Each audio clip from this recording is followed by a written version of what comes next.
It's another update on cryptocrash 2022, putting out videos a little bit more frequently because we're seeing a lot of accelerated action. And as of right now, this is 11:17 p.m. Central US time. It looks like most of the coins are either complete with their third waves down or very close to completing the third waves down. So I'm going to go over several of the major coins just to give you guys an idea of what we're looking at and how I plan to buy, because there is a chance that we don't get too much lower. And some of you might want to start buying tonight, middle of the night, 4 in the morning, whatever makes the most sense for you. So this is Bitcoin 1 hour chart.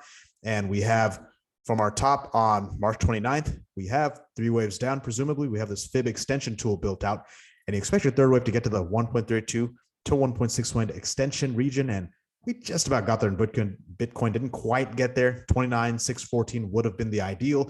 You could see a squirt slightly lower than we've gotten so far, but we should start seeing a slowdown in this crash.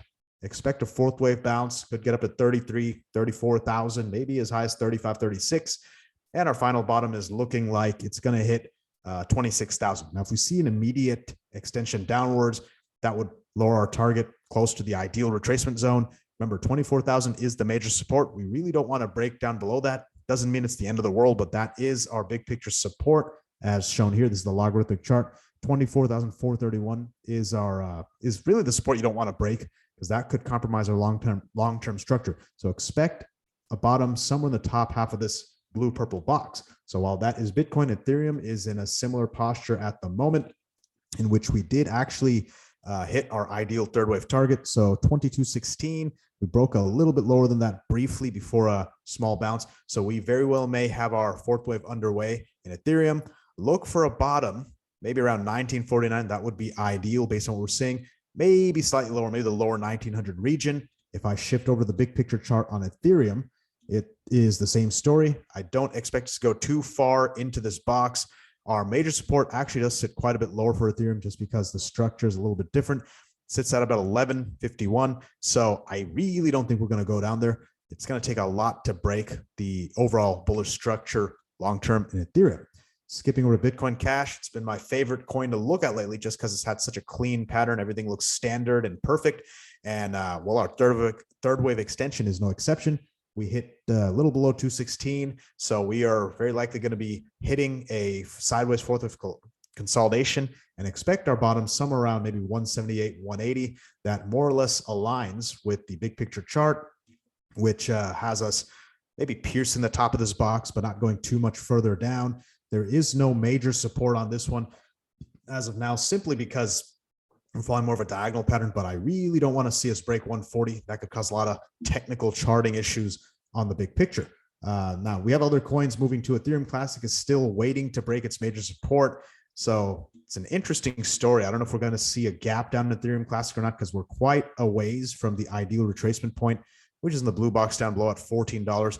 I would expect us to come up a little short of that, but you never know. Ethereum Classic does have a habit of going absolutely parabolic, more so than most of these other coins that I analyze. Going over to Dash, Dash is probably has some of the cleanest shapes in general, although Bitcoin Cash seems to have an even nicer, more standard looking Elliott wave shape. But this is almost certainly in its third wave, and it's actually hit the other ideal third wave extension, which is the 1.61 extension based on our 1-2, which, well, I have it drawn as such. It actually could be based on the fibs going down here. So if we reposition our Fibonacci extension, we have a little bit lower to go. There's a chance that we're going to have more of an ending diagonal finish. So we may start bouncing in our fourth wave and then have a spike down into the 60s or 50s range. If I reset the Fibonacci's to where we were before, our bottom is still projecting into that ideal retracement zone. Again, 61 is the support.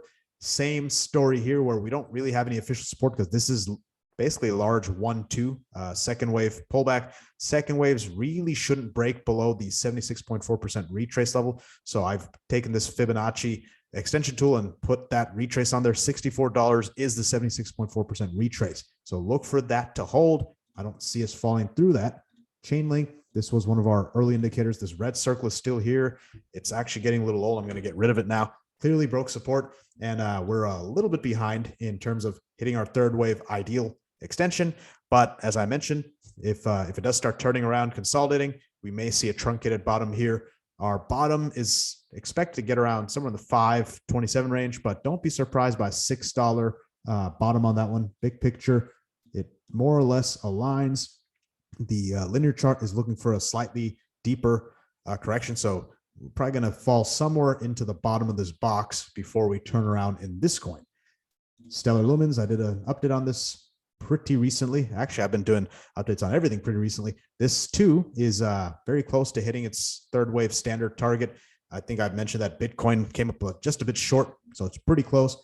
Should start seeing a bit of a bounce, and our bottom should fall around 11 cents. I believe 10 cents was our ideal bottom on the big picture chart, and that is correct. So expect us to maybe pierce the top of this box, maybe graze the top. Can't see it going too much lower than we're already seeing in the latest action. And finally, EOS, we have something that could drive anxiety.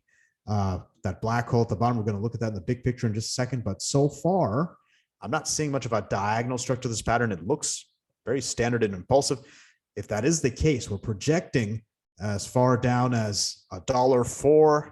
I don't know how I feel about that when we look at the MACD. It's extended quite a bit further than it should be. So I wouldn't be surprised to see, again, a very sharp fourth wave bounce, maybe something like this right here. And maybe we have our kind of a truncated bottom. Again, the reason I mentioned this is that when we look at EOS's big picture chart, we have a major support down here at 128. We cannot break that. We could go all the way down to it, cannot break it. If we break it, this entire thing is a corrective wave, and it could bode very poorly for the future of EOS. So other than EOS, all the other coins are doing fine. EOS may diverge a little bit. Perhaps it starts rallying ahead of the other coins. Maybe we don't see a lower low, or as I mentioned, maybe we see a truncation. Now, as for buying, I'm going to switch back to my Bitcoin Cash chart because I've been using this as my my poster child for everything. If you're looking to buy, bottom of the third wave is a good place to start deploying if you're buying in multiple tranches.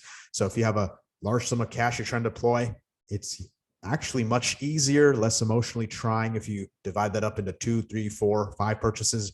Maybe you buy every few hours, every few days. It's a good way to detach yourself, prevent yourself from making a really emotional and irresponsible play.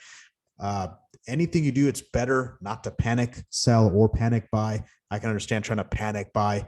Once we hit the ideal retracement point, it's probably best to wait for a 5-wave setup. So as I've mentioned before, in order to mark the end of this correction, we need to see a confirmation. So we need to see a 5-wave rally up for an impulse with a 3-wave correction down and a higher high. Then once we rally to the top of that, that is a confirmation that we've hit the bottom. We should see very similar action in the stock market. As a matter of fact, we hit our ideal retracement point. This is the S&P 500 futures, trades all around the clock overnight. And looks like we have an impulsive development at the moment. Looks like we might have might be in the middle of the 4th wave, looking for a 5th wave higher. If that holds, we might actually open up with a gap up in the stock market. Whether or not cryptos do that is a bit of more of a question. Looking at the Bitcoin chart, as I mentioned, I would expect us to enter a bit of a sideways consolidation. So look for a bounce back up. So could be in the green in the morning, but we won't be out of the woods yet because depending on the shape, I would expect it to look like this gobbledygook right here. Looks like an expanded flat second wave. So it should be kind of a 3-wave zigzag pattern. If even that, sometimes it just look like nothing at all. So maybe it looks something like this, like an ABC up for our 4th wave. Before we have that final flush down, when we see that, expect the MACD to diverge a bit, positive divergence. So you're not going to see this stretched as much while we hit our lower low in that $25,000, $26,000 range. So get your buy plans ready. I do plan to deploy my cash once we either do get that lower low.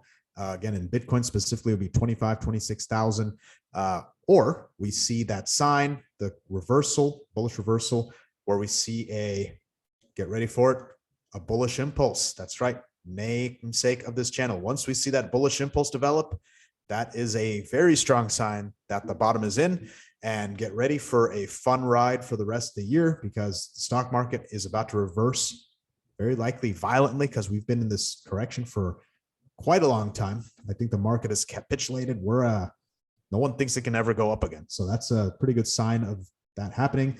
And because of the correlations we've been seeing, we could see a very bullish pattern the rest of this year. Very exciting time.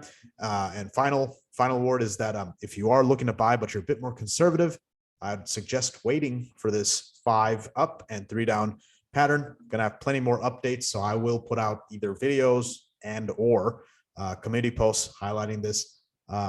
Aside from that, until next time, thank you for watching and happy trading.